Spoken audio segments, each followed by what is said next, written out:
చేయుమయా, ఎండిన ఎముకలన్నీయు తిరిగి జీవింపజేయుమయా.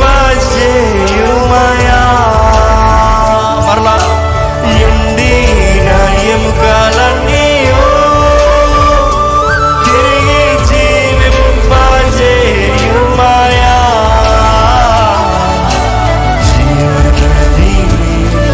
నా హృదయములో ప్రవహింపజేయుమయా,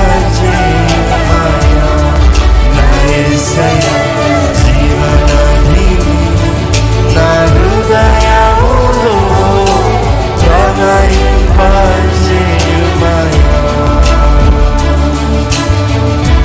ఇక్కడ నిజంగా సత్యం అంటే నీ సొత్తుగా, నువ్వు కన్నవారుగా, నీవు సంపాదించిన వారుగా, నీవు పెంచిన వారుగా, నీ ద్వారా ఆశీర్వదించబడిన వారుగా నీతో వస్తారని దేవుని వాక్యం సెలవిస్తుందండి.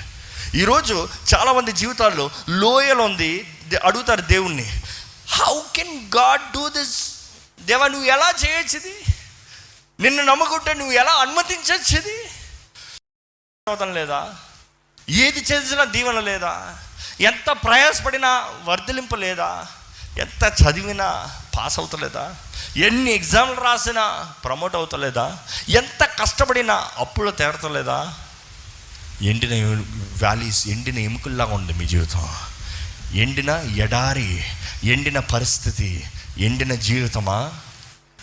దేవుడు ఈరోజు మీతో మాట్లాడుతున్నాడు. మీరు ఎండిన పరిస్థితులు ఉండొచ్చేమో కానీ దేవుడు అంటాడు, నా హస్తం నీ తోడుంటే నేను మార్పు కలిగిస్తా. చాలా ముఖ్యం మాట.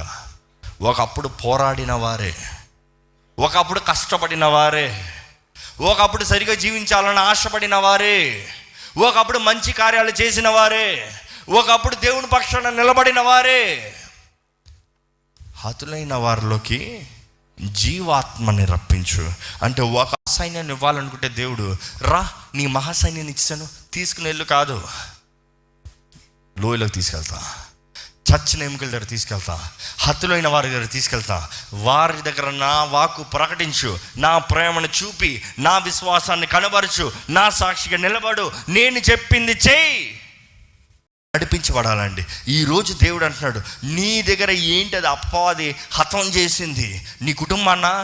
ఈరోజు దేవుడు అంటున్నాడు, నీవు విశ్వాసంతో ప్రకటిస్తే, జీవాత్మని కోరితే లేపుతానంటున్నాడు. ఏంటది చచ్చింది, ఏంటది అపవాది దోచుకుంది, ఏంటది చచ్చిన పరిస్థితుల్లో మీ జీవితంలో ఉన్నది, అది ఏంటైనా సరే